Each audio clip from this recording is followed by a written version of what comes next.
Hello, everyone. Here we are. I'm already at Green Street. This was the 11th, Thursday. I don't remember why I didn't start recording until I was already at Green Street. I don't know. I did now the little cardboard license plate of the car next to me. That was fabulous.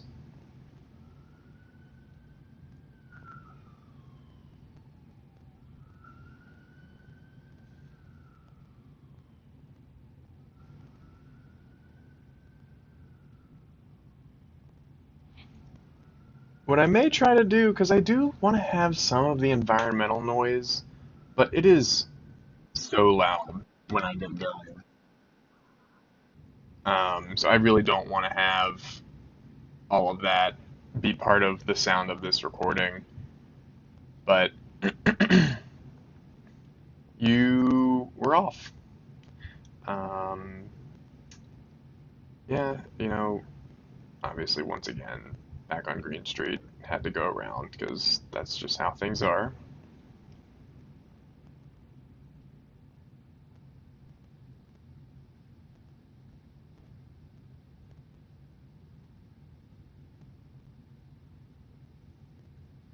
But if you haven't seen the video from this morning, I guess I'm gonna have to start releasing clips from this thing to get people to actually watch more of the video. Because I see that a lot of you are only sticking around for like 45 seconds.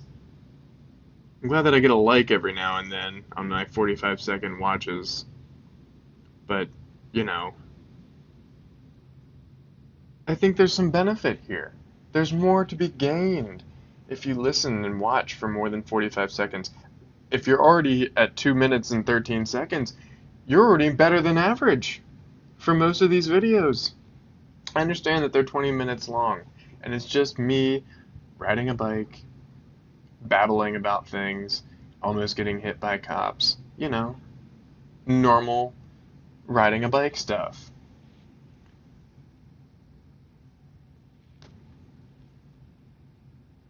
But I think there's something here, you know? I didn't even realize that they had pulled up behind that car with their lights on. I don't know what's going on there. Pretty sure this guy over there busts a move. I mean, it's often you get really good luck on Pratt Street. I mean, it is a one-way street, so there are big chunks of clearing, and it's safe to cross. And I've done that from that direction before.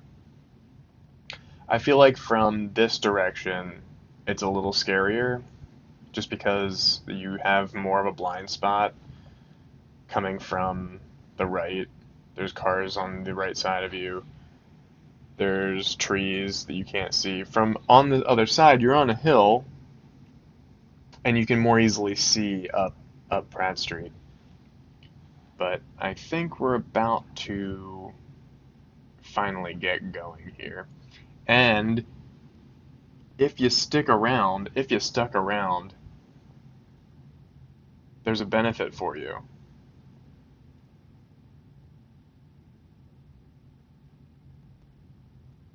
When we get up to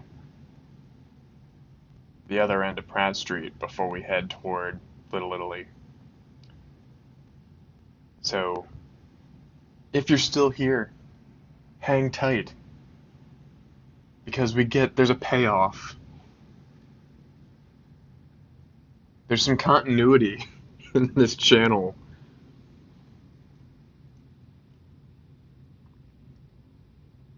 Besides me just complaining all the time, you know.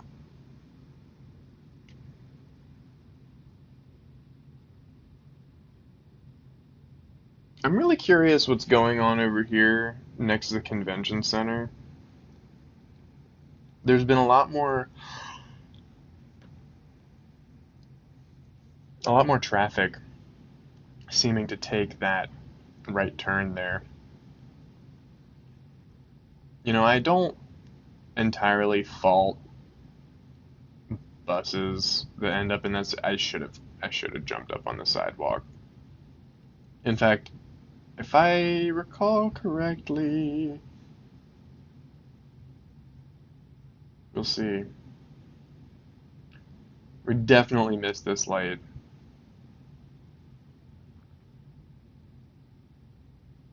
I should have just hopped on the sidewalk. I could be on my way. I could be across McKeldin by now, but no, no, no. I want to be a good boy that follows the traffic laws, doesn't ride on the sidewalk. So here we are.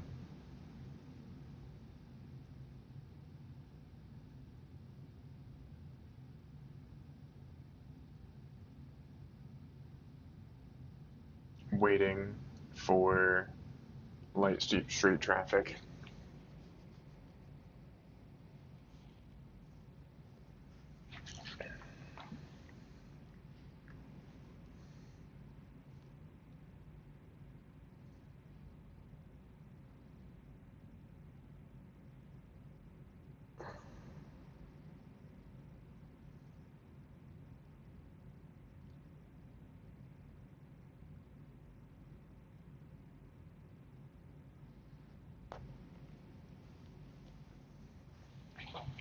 Alright, and I think maybe.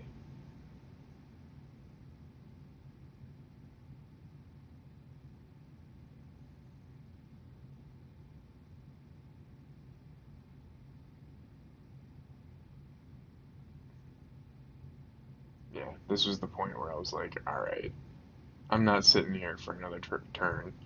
Because I think that maybe the cars on the other side are blocking the bus from going. Yeah, it's good shit. You know, car drivers are really awesome. It's really fucking fantastic how they are constantly just blocking traffic because they can't wait another turn.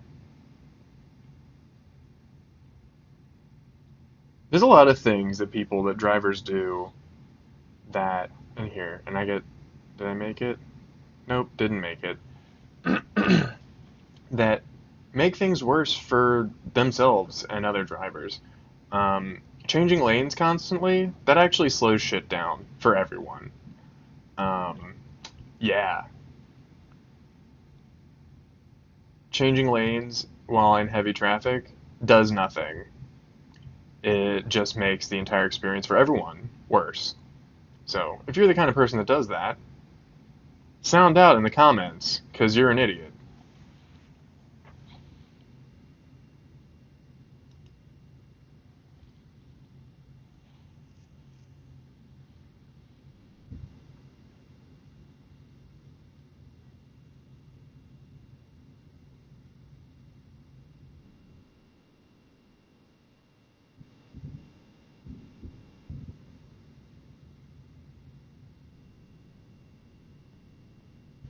Yeah, every time I go, I don't know what the camera is like, the vibration or the sound of the motor, which is not loud, by the way. Like you basically it just sounds like a whirring noise, but to the camera it is the loudest clunking.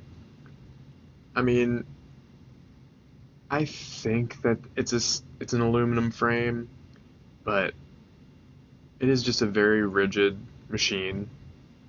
It weighs 65 pounds. So, and the streets of Baltimore have given it a thorough beating over the past 3 years that I've had it. We love whatever the hell that person's doing. Why does that traffic circle or whatever the hell it is? Why does that exist?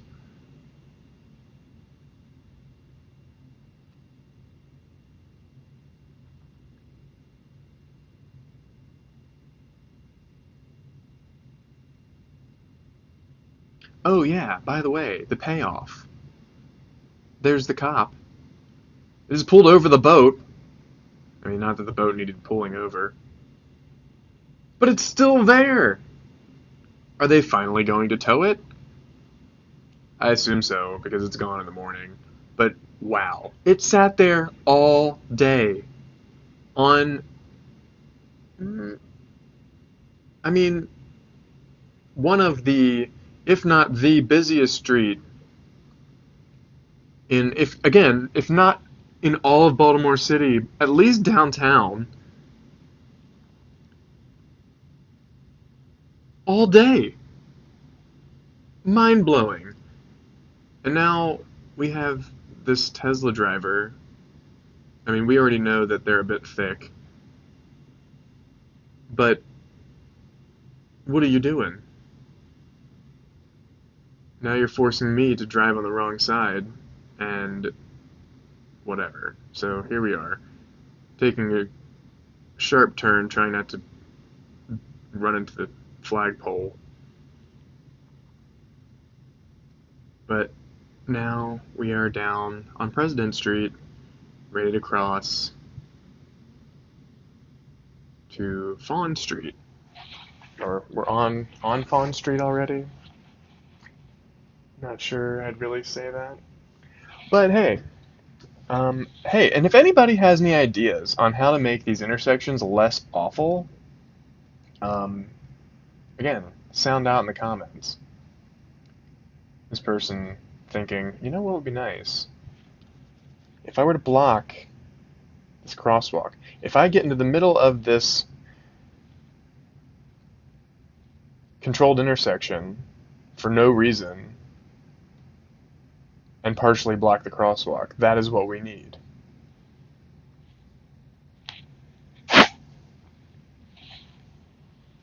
It's amazing. Why? Why? Why do you need to be in the intersection? How does that help you?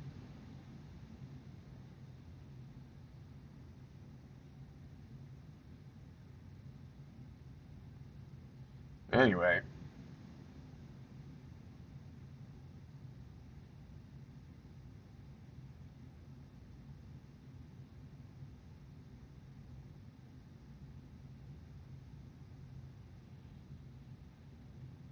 I was gonna say on the way home, I guess the sun is basically still overhead because it is June 11th, so the sun is not setting until almost 9 p.m. It's wild. And in earlier parts of my life, I love having the sun set at 9 p.m. It is awesome. And I'm sure I will come to appreciate it again. But right now, I have a 6-month-old at home. And he doesn't really like sleeping when it's light outside. I mean, he does. We get him there. But that's mostly with blackout curtains. This is another weird intersection that I don't know if like stop signs would really make a difference.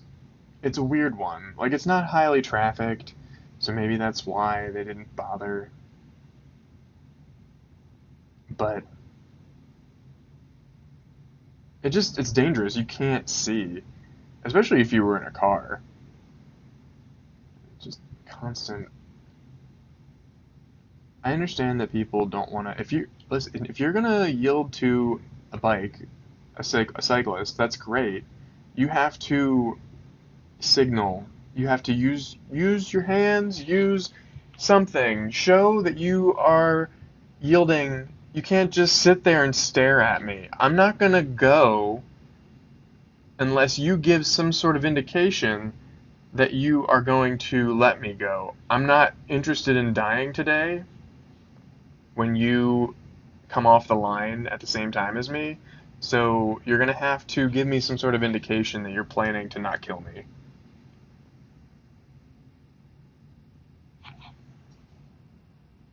This guy. Shout out to the existence of the right turn on red. That um, should be banned.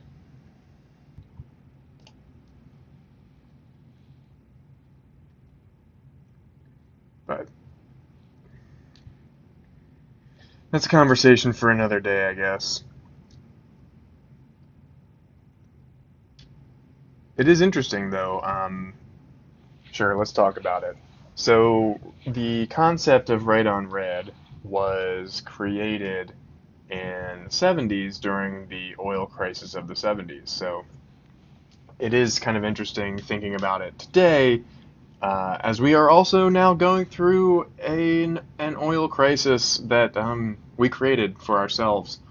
Um, and yeah, it doesn't, the whole point of it, according to proponents at the time, was that it would save gas, preventing people from idling at traffic lights. And to some degree, that might be true, but what's actually a lot more, uh, what would actually save a lot more gas is the systems that shut the engine off when people are sitting at a red light that manufacturers are now starting to remove from vehicles. That was actually a meaningful improvement in terms of gas usage. I've had our we've had a we me and my family got a new to us Subaru Outback earlier this year, and the car, I don't think I've reset it. So this is over the time that we've owned the car, maybe a few months at this point. I don't remember exactly. I've had My son was born November of last year, so he's about 6 months old. Um, we got the Subaru after he had been born. He had been here for quite some time. We previously had a Honda Civic.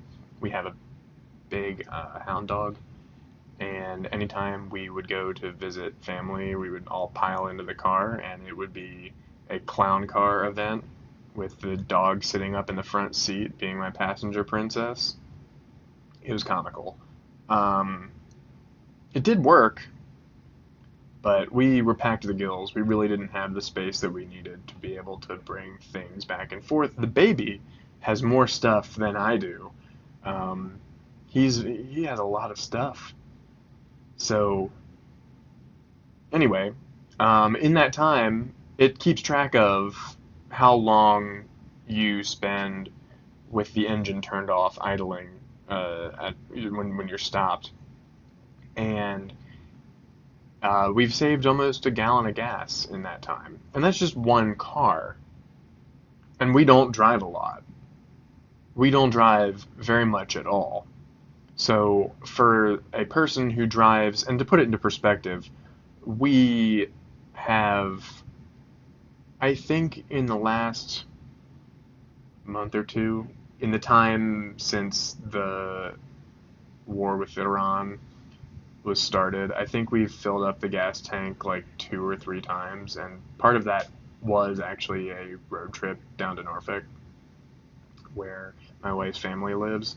So, I've filled up the tank 2 or 3 times, maybe three, maybe four. In any case, that's in a 2 month period. Just to put it into perspective, how little we really drive our car, and we've saved a gallon of gas over the last couple of months just from the engine shutting itself off when we're at traffic lights and such. So that's one car. Imagine that across all of the thousands and thousands and thousands of cars in this country. Now, is that the solution to the problem? I would argue no. I think there are probably better ways to solve our dependence on gas. Uh, but on the topic of, again, exploding, making control explosions inside of your house or inside of your car, uh, it is just significantly less efficient when you are doing it at that level. So you're using a lot more fuel when you're doing it inside of your car, inside of your house.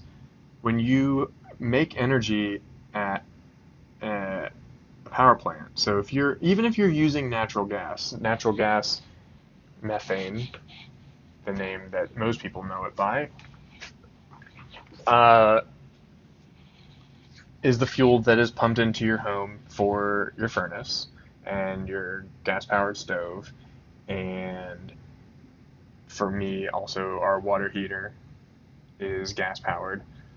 Uh, all of those things, having those tiny little fires, are far less efficient than what can be done at a power plant. They can get almost all the energy out of the fuel at the power plant. I just want to stop for a second. This is why that's not a parking spot. This guy you can't see. He's not looking. I have no idea if he knows that I'm there. And I don't know if I'm gonna die. Alright, so in a previous version of this recording, I started a completely new rant when I'm like a block away from home. Not gonna do that. Gonna save that for tomorrow. So, for now, I'm going to say thank you so much for watching, like and subscribe, and I hope you have a great day.